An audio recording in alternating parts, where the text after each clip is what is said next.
ভাই কেন মারলো তোমাকে, কেন মারলো? ও হেলমেট পরেছে, কোনো লাইসেন্স নেই, একটা জাঙ্গিয়ার মতো পড়েছে, বলাতে আমাকে অ্যাটাক করেছে।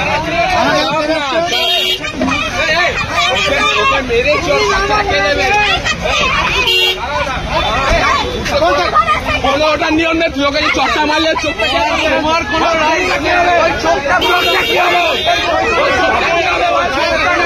কি হবে, ওইটা কি হবে?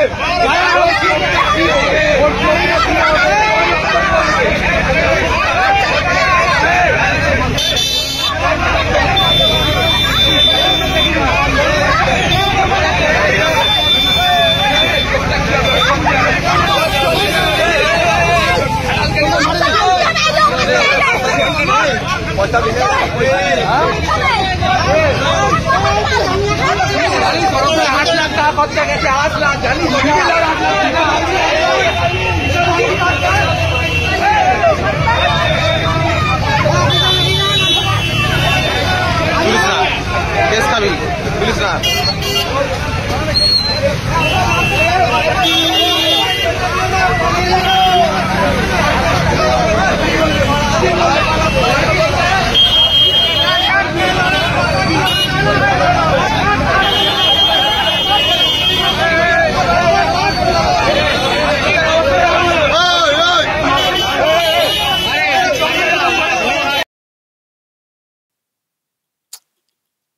কি অবস্থা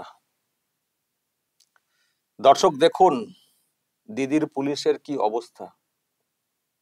পুলিশকে ধরে চড় থাপ্পড়, উর্দি ধরে টানাটানি, কি অবস্থা। প্রিয় দর্শক, আমি শফিকুল ইসলাম এবং আপনারা দেখছেন আরামবাগ টিভি।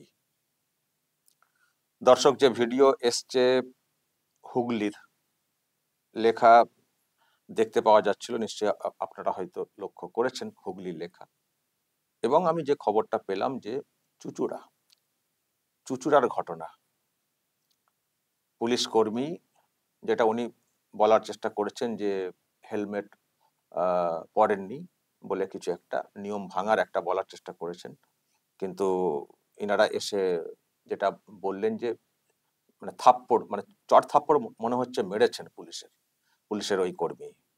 তো পাল্টা তারাও ধরে দিয়েছেন, চড় থাপ্পড়, হেনস্থা, উর্দি ধরে টানাটানি, জামা একেবারে মানে উর্দি একেবারে খুলে নেওয়ার চেষ্টা, যাচ্ছে তাই কাণ্ড। কি অসহায় অবস্থা পুলিশের।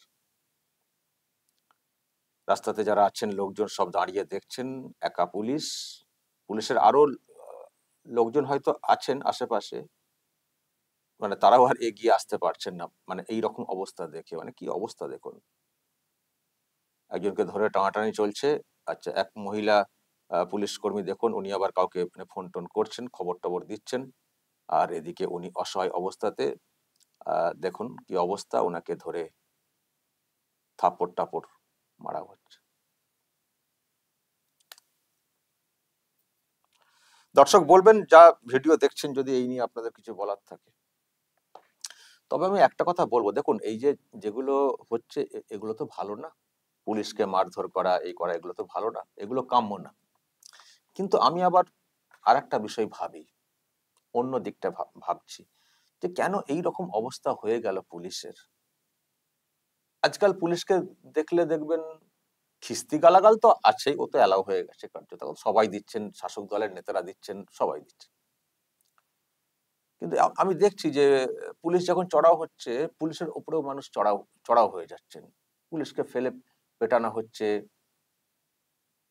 এগুলো আমি দেখতে পাচ্ছি। এখন এগুলো মানে এইরকম হলো কেন, আমি এটা ভাবছি দর্শক। এসব তো আগে ছিল না। আগে পুলিশের কি মর্যাদা ছিল, পুলিশের প্রতি মানুষের কি আস্থা ছিল এবং ভয় ছিল না? আগে পুলিশ না, যদি একটা পুলিশ গাড়ি রাস্তা দিয়ে যেত, তাতেই মানুষ ভয়ে সিটিয়ে যেতেন, এই গাড়িটা কোথায় যাচ্ছে। হয়তো তাতে পুলিশই নেই, শুধু পুলিশ গাড়ি। এবং তখন পুলিশের এক ধরনের গাড়ি ছিল, জিপ গাড়ি যাকে আমরা বলতাম এখানে গ্রামে। তো ওই গাড়ি দেখলেই পুলিশের গাড়ি, মানে সবাই ভয়ে সিটিয়ে যেতেন, মানে এতটাই পুলিশ ভীতি ছিল। ফলে পুলিশের একটা মর্যাদা ছিল এবং পুলিশকে আইনের রক্ষক হিসেবে মানুষ ভাবতেন, মানতেন, ভরসাও করতেন। কিন্তু এখন দেখবেন পুলিশের সেই মর্যাদা, সেই সম্মান নেই। যা তা পুলিশকে দেখে এখন যা তা মানুষ বলছেন। আবার দেখবেন পুলিশের বউ, বাড়ির লোকেরা তারা আবার রাস্তাতে নামছেন, আমাদের স্বামীকে, ছেলেকে কেন এরকম করা হচ্ছে। মানে কোন জায়গায় পৌঁছে গেছে যে পুলিশের বাড়ির মহিলারাও রাস্তাতে নামছেন বা নামতে বাধ্য হচ্ছেন। যদিও তাদের আবার নামার ব্যাপারে আবার অনেক কিছু ভাগ আছে। শাসক দলের তরফ থেকে হেনস্থা হলে তারা নামেন না, অন্য দলের তরফ থেকে, মানে বিরোধী দলের তরফ থেকে হেনস্থার ব্যাপারটা হলে তখন তারা রাস্তাতে নেমে প্রতিবাদ করেন। সেটাও আবার একটা অন্য টাইপের ব্যাপার। আজকেও শুনছি নামার একটা ব্যাপার স্যাপার রয়েছে। ওই নবান্ন অভিযানে পুলিশকে উদ্দেশ্য করে সব লোকজন বলেছেন, তো শুনছি নাকি ওই বউ মা সব নামবেন রাস্তাতে। তো আমি সেদিনও বলেছিলাম, যখন প্রথমবার ওই রাস্তাতে নেমে মানে পুলিশের বউরা যখন প্রতিবাদে নেমেছিলেন, আমি বলেছিলাম যে বাড়ির লোকেদেরকে প্রশ্ন করেছেন কখনো যে কেন এইরকম হয়ে গেল, আপনাদের গুরুত্ব ভ্যালু কেন এতটা নিচে নেমে গেল, কেন আজকে পুলিশকে দেখলে লোকজন গালাগাল দেন প্রকাশ্যে, বা চড়াও হয়ে যাওয়ার যে বিষয়টা কেন হচ্ছে, একবার জিজ্ঞাসা করেছেন? জিজ্ঞাসা করবেন যে পুলিশের মর্যাদা কেন এত নিম্নমুখী, এর জন্য তারা কতটা দায়ী সেটা জানার চেষ্টা করবেন, বোঝার চেষ্টা করবেন। আজকে এই যে যা যা দর্শক দেখছেন আপনারা বলুন তো, এর জন্য পুলিশ নিজে দায়ী না? পুলিশ নিজে দায়ী না? নিজেরাই নিজেদের এমন একটা অবস্থান ব্যক্ত করে ফেলেছে, তার জন্য মানুষ এইভাবে সাহস পেয়ে যাচ্ছেন, মানে এটা না, এটা বলবেন না? পুলিশ কি তার নিরপেক্ষতা, তার ঊর্ধ্বের যে সম্মান মর্যাদা সেটা কি রাখতে পেরেছে? সেটা কি রেখে চলছে? তারা দলদাস হয়ে গেছে, মানে একটা বড় অংশ। আর একটা অংশ হয়তো ভালো আছে, কিন্তু হলে কি হবে, একটা অংশের জন্য পুরো পুলিশ সমাজ আজকে কলঙ্কিত বলতে পারি। দলদাস বৃত্তি চোখের সামনে পরিষ্কার দেখতে পাওয়া যাচ্ছে যে পুলিশ নিরপেক্ষভাবে কাজ করছে না। যখন মানুষের মনে এইরকম এসে যায় যে পুলিশ নিরপেক্ষভাবে কাজ করছে না, তখন আস্থা থাকে না, তখন ক্ষোভের কারণে, রাগের কারণে তারাও পাল্টা কিছু করে ফেলছেন। হয়তো পরে তাদের উপরে আবার আইনি শাসন চালানো হবে, পুলিশের হাতে তো ক্ষমতা আছে না, তাদের মতো করে দিয়ে তাদেরকে আবার পরে হেনস্থা করা হবে। সেসব আর মানুষ ভাবছেন না, ও যা হবে হবে, চলো তো হাতের সামনে পেয়েছি, ভালো করে সবকটা শিখিয়ে দিই। এইসব হয়ে গেছে, এইসব হয়ে গেছে। আর এই যে ঘটনা ঘটেছে, এটা যদি কেউ বলেন ও মনে হচ্ছে বিজেপি করেছে, না, আমি যে খবরটা পেলাম বিজেপি না, যারা করেছেন তারা নাকি সব শাসক দলেরই সব লোকজন ঘনিষ্ঠ। এটাই হবে, যাদের হয়ে দলদাস বৃত্তি করবেন তারাই একটা সময়ে ঠুকরে দেবে। আসলে বিষয়টা হচ্ছে মর্যাদা, পুলিশিং এর সিস্টেমের মর্যাদা, ঊর্ধ্বের মর্যাদা, এটা রেখে চলতে হয়। কিছু সুবিধা পাওয়ার জন্য হয়তো আপনারা এসব করছেন, কিন্তু একটা সময় ওরাই লাথি মারবে। এটাই হবে, আগামী দিনে আরো হবে। বিরোধীরা আক্রমণ করছে ওইসব বলে টলে, মানে ওইসব তো বলা হয়ে থাকে এবং বলানো হয়ে থাকে, কিন্তু দেখবেন শুধু এটা না, অনেক জায়গাতেই দেখবেন শাসকের দ্বারা, মানে শাসকের দ্বারাতেই দেখবেন অনেক সময় পুলিশ আক্রান্ত হচ্ছে। এটাই হওয়ার।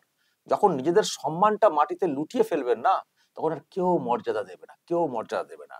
ফলে যে ভিডিও দেখতে পাচ্ছি, এই ভিডিও আমরা মানে 8 বছর 10 বছর আগেও, মানে আমি এই আমলের আগে বলছি, বা এই আমলের শুরুতেও ভাবা যেত না, এই আমলের শুরুতেও ভাবা যেত না, মানে এইরকম মর্যাদাহীন ব্যাপার স্যাপার।